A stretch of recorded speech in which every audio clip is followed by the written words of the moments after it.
doing? How's the Saints? I thought they were like in the playoffs. No? Oh, everybody's in the playoffs in the South. Is that what you're saying? You're in? Not so much. All right. Well, thanks for being here. Obviously, we've been following the signing day, and look, it takes a village, right, to put together a year-long, sometimes 18 months. But for me, we'll go with the year because that's how long I was here in putting this class together. And it starts with evaluation and then the recruitment. And the evaluation starts out of our player personnel office. Will Redmond and his staff did a great job in the evaluation. And then it immediately goes into the recruiting element, and that's J.R. Belton and his staff have done an incredible job. And, you know, personnel, our staff recruiting, our students, our creative staff, Ryan, Gus, Eli, Brandon, they've done an incredible job. Our recruiting coordinator, Brian Polian, certainly the coaching staff, right? They've got to be out on the road, the analysts. Look, compliance is involved in this, academics, support staff, sports medicine, Bo's team, development. I could go on and on. It takes a village. When you're doing recruiting weekends, you know, we're showing them, you know, why they should come to LSU, and putting together a collaborative, cohesive, high-performance staff is everybody working together. This is why you should come here, for your development. So all of those groups coming together and working collaboratively together, they've done a great job, and I just wanted to take this opportunity to thank them in putting together an outstanding class. And so when we talk about the class, certainly we're talking about freshmen. You know, there's a lot of talk about the portal and, you know, tampering and all those things. Look, I don't get involved in worrying about those things. We focus strictly on recruiting to LSU the players that we want here, that we believe that will be successful here and that we can develop. And that's our mindset. We can't worry about what other schools are doing or what other teams are doing, what the hearsay is out there. We focus strictly on the job at hand, and that is recruiting those that we believe understand our mission to graduate champions. And the 25 that we've signed, we are super excited about. And I know personally I've gotten a chance to spend a lot of time with each one of them. And again, as I said earlier, and have said consistently since I've taken the job, we've got to pull our base. And, you know, 10 of them are from the state of Louisiana. They're also part of a very talented group of players from this state. I think when we look at it, I think of the top players, I think 8 of them are you know, top 15 players here in the state of Louisiana. And we stayed in an SEC footprint for the most part. You know, 21 of the 25 signees are from the SEC footprint. We did move nationally because of our brand recognition. We're in Maryland, Minnesota, Nevada, and Ohio, but again, this is an SEC footprint.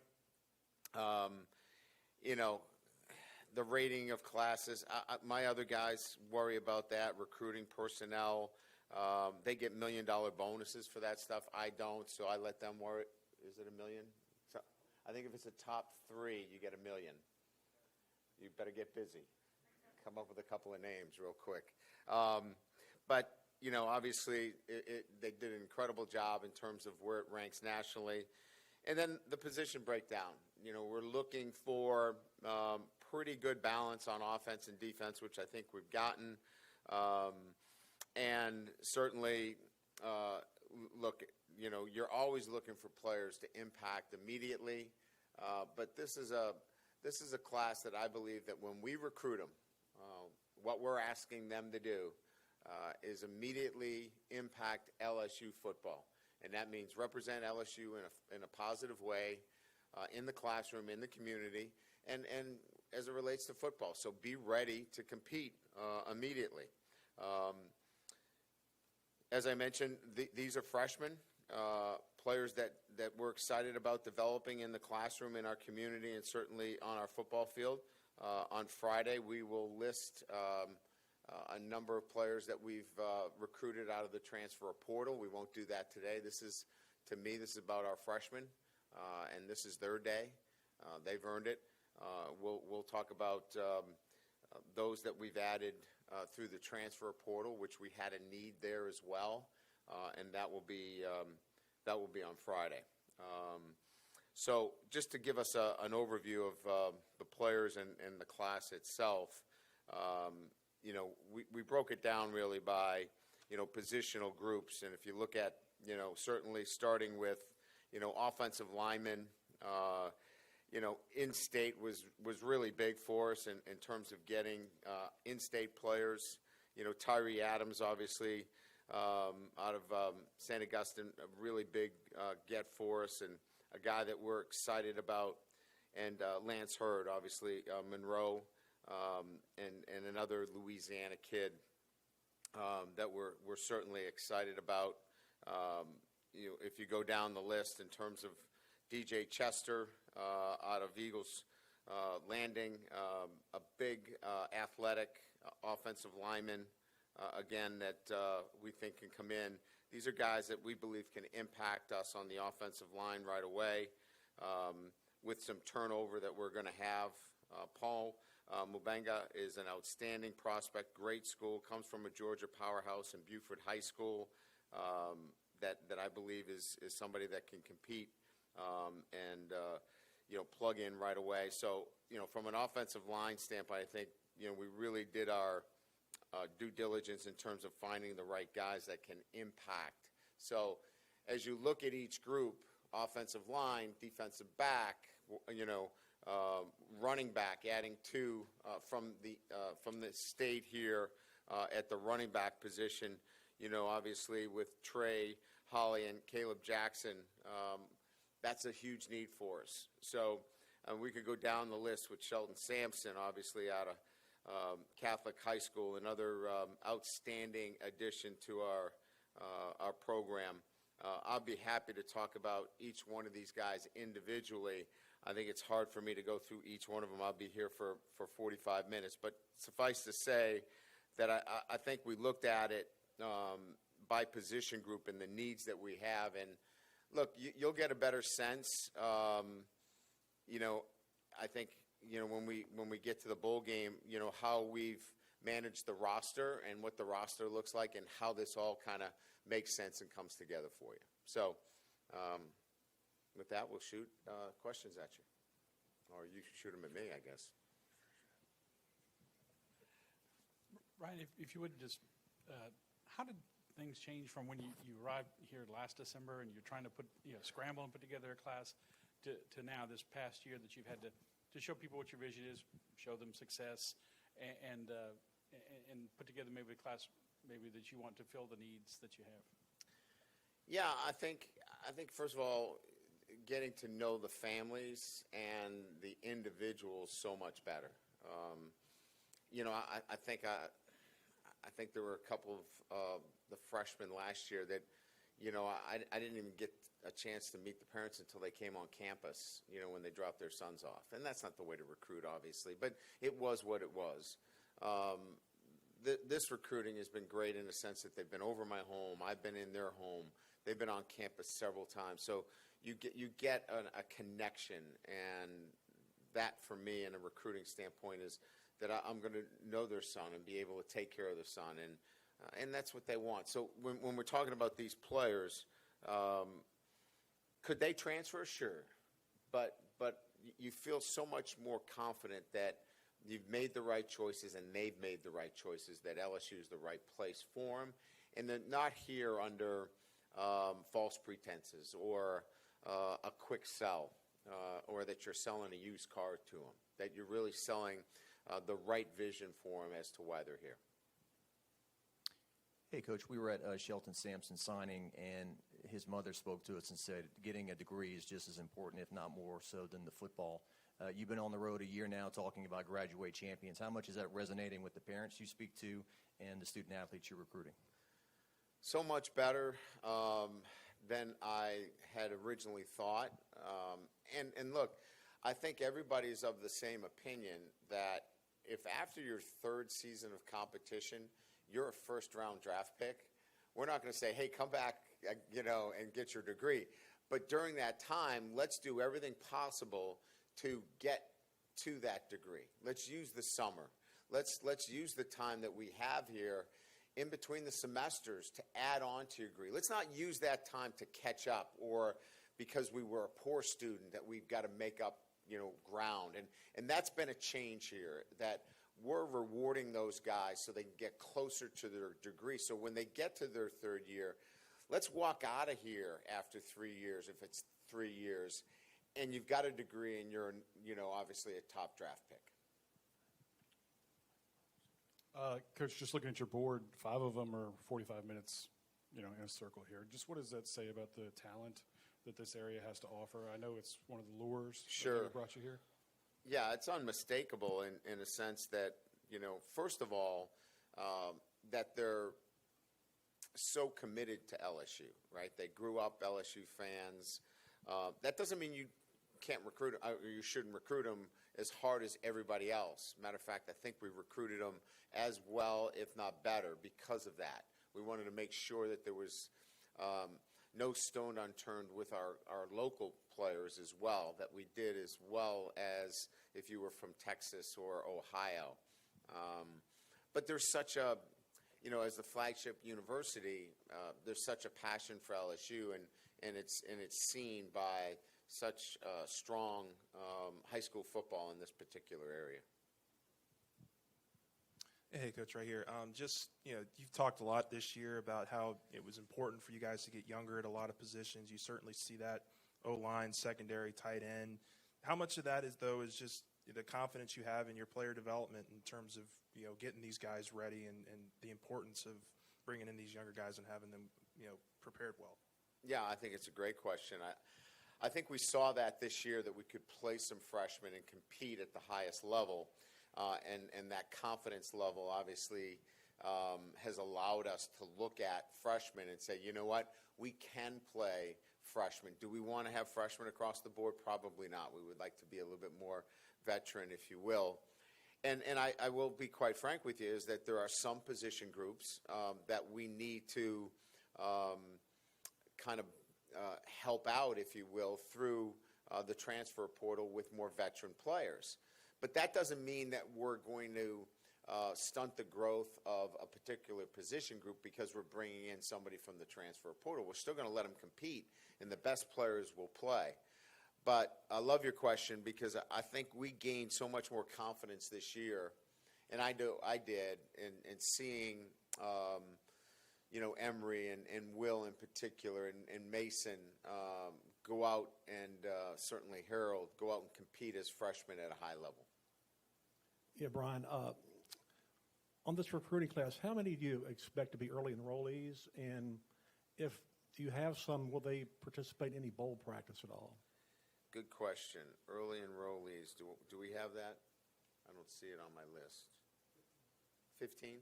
So 15 of them will be early enrollees.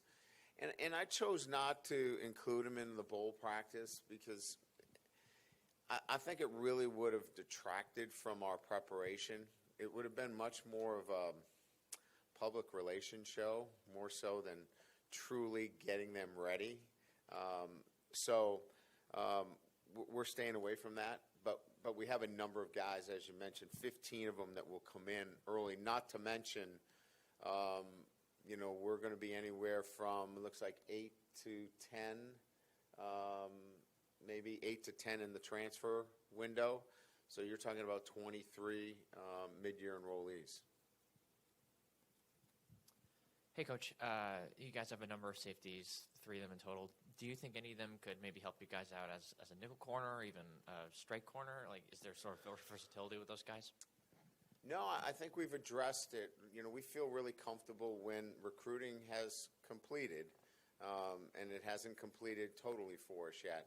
We feel like we're going to be to the numbers that we wanted to be at the cornerback position. So is there a little bit of flexibility there? Yeah, absolutely. I think, we know that there's great flexibility with Ryan Yates as a guy that can play corner and safety. I know there's some flexibility even with some players on our roster. But we feel good about the numbers that will be reflected, as we get into, we're gonna have a recruiting weekend in January, and that one recruiting weekend in January will probably be where we kind of finish off our recruiting for this recruiting cycle. Hey, Coach, I have two questions. The first one, with Kamori and Pimpton, you've coached a lot of tight ends over the years. Just his raw attributes, catch radius, what he did as a senior, how does it kind of stack up to all the tight ends you've evaluated over time? I don't know that I've had somebody with his raw athletic ability, and certainly there's work to be done as it relates to the physicality of the position and whether he's going to be an inline. We want to develop our tight ends as complete tight ends, where they can do everything, where they're not just a guy that you can, split out. We want them to be able to get in there and be part of a blocking scheme as well. So, and he's committed to that, and that's the one thing that, as we talk about developing tight ends. My background in developing Coach Denbrock is incredible in the number of tight ends that he's developed. We wanted that for him, and that resonated with him. And then, obviously, the other skills that he brings, you just can't teach, right? I mean, as you mentioned, his catch radius, his ability to win in one-on-one matchups is going to be exciting to be able to develop. And then with Dashawn Womack, I mean, he probably played some of the stiffest high school competition of any of these signees and put up pretty gaudy numbers. Where does he kind of rank in terms of the guys that y'all hope can help out right away next year? Yeah, so, obviously a team that, their rivalry game is IMG, it's a pretty good caliber of competition week in and week out.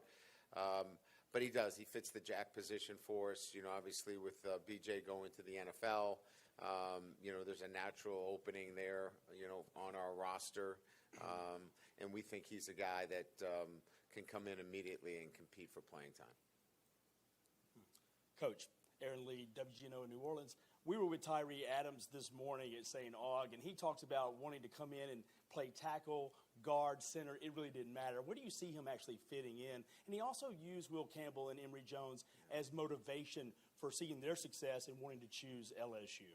Well, first of all, he's a great kid, and as you know, you got a chance to meet him. He's got great energy and comes from a great program. So I think what I love about him is there is some, flexibility. He can play guard, he can play tackle, he moves really well. I just think that, when we were looking at the in-state talent at that position, he was a guy that early on we felt like his best football, he hadn't even come close to scratching the surface. So we're excited about developing him, and certainly a guy that could play multiple positions. Coach, you mentioned J.R. Belton and his group and how vitally exceptional they are.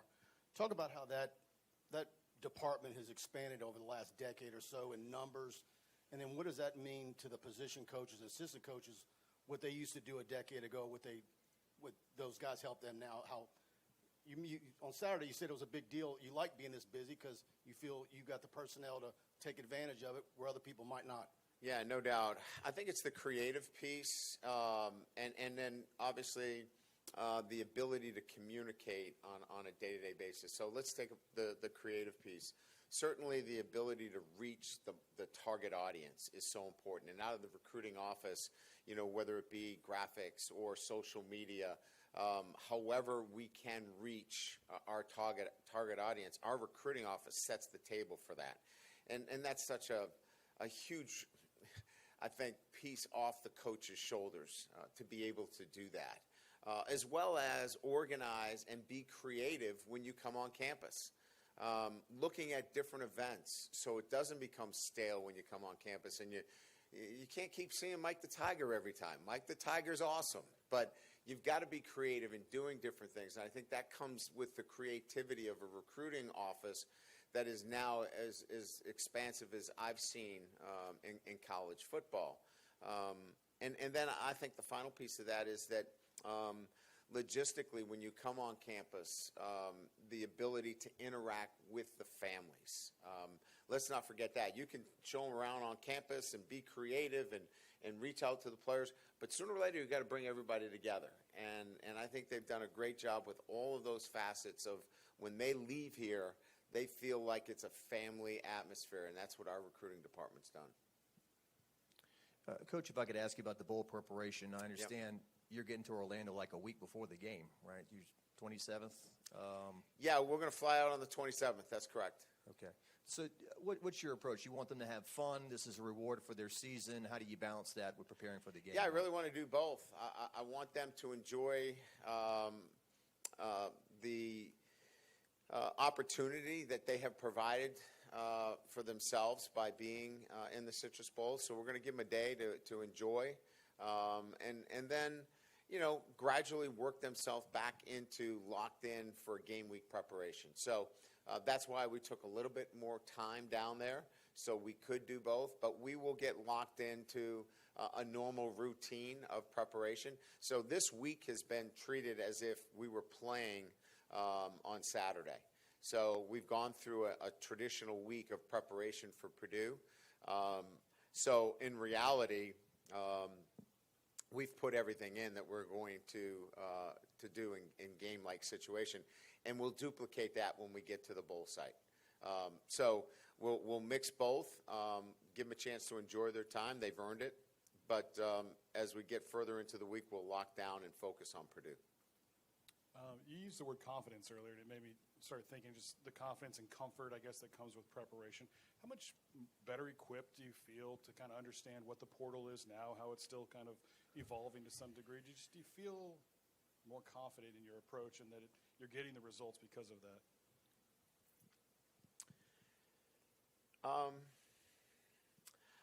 I don't feel confident in the portal. I think I feel confident in what we're going to use the portal for, and that is strictly to bolster a position group that is still in need of development.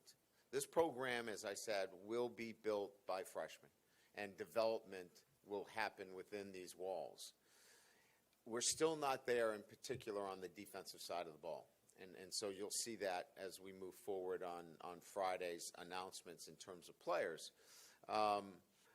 But the portal is a very tricky environment. So I think what I'm confident about is that we have a plan, and a plan as to how we're going to use it, the kind of players that we want to bring in out of the portal.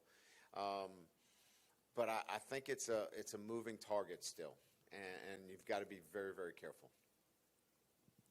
Brian, as we kind of look ahead, you said there would probably be like mid to high 30s expected in this class. So there's probably, I don't know, so anywhere from 6 to 8 maybe guys who could end up signing, something like that.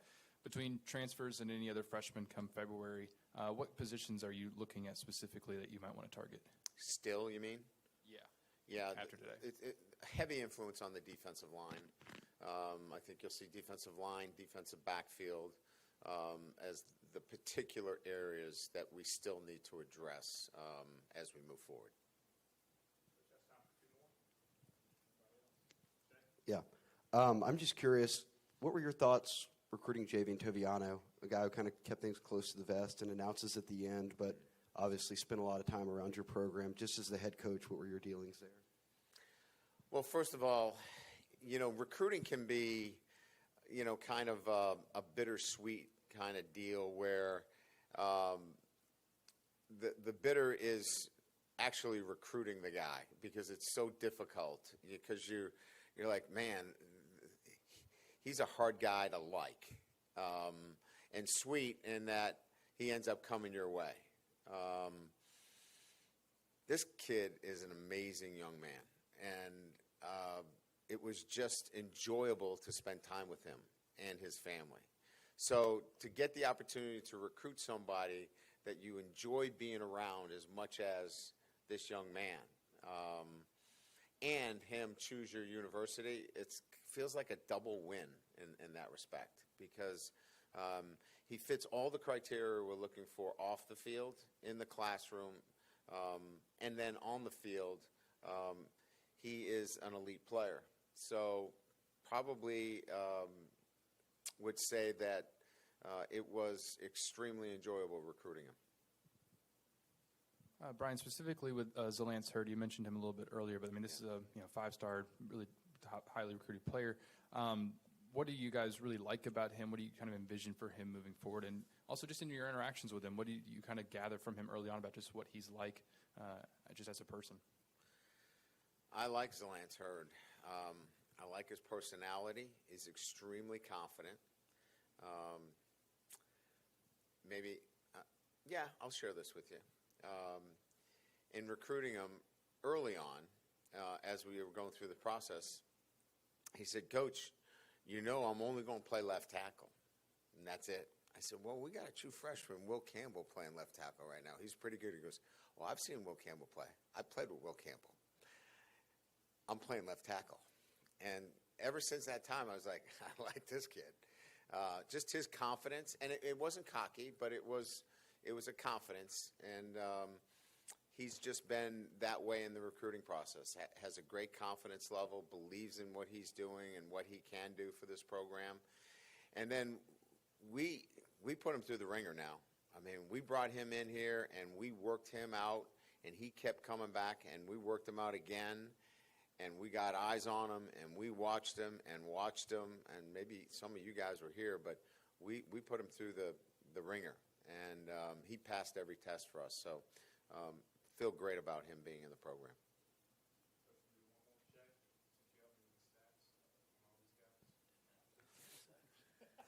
I'm back. You're the stats guy. I mean, go figure. Too much attention to recruiting, I think. I saw some Will Fuller comps on Jalen Brown. Just your thoughts on Jalen and just the receiver group, maybe how they all complement each other as different type of players. Yeah, I actually think you're correct in that, in my assessment. Big play guy, can certainly take the top off of any coverage. Probably more of an X, plays to the field, but elite speed. So we see him as a guy that can do some things that are fairly unique in a sense that really can turn the field over for us. So, he's got to develop, continue to get stronger, I think, and he's working at it. He knows he's got to get stronger in the weight room. But, he's a guy that brings a speed element, and we've got guys with really good speed, but he brings an elite speed that's going to be fun. Thank you. Appreciate it being here. We're not going to do a press release. We'll do a press release, not a press conference, because I know you guys will be getting Christmas shopping done.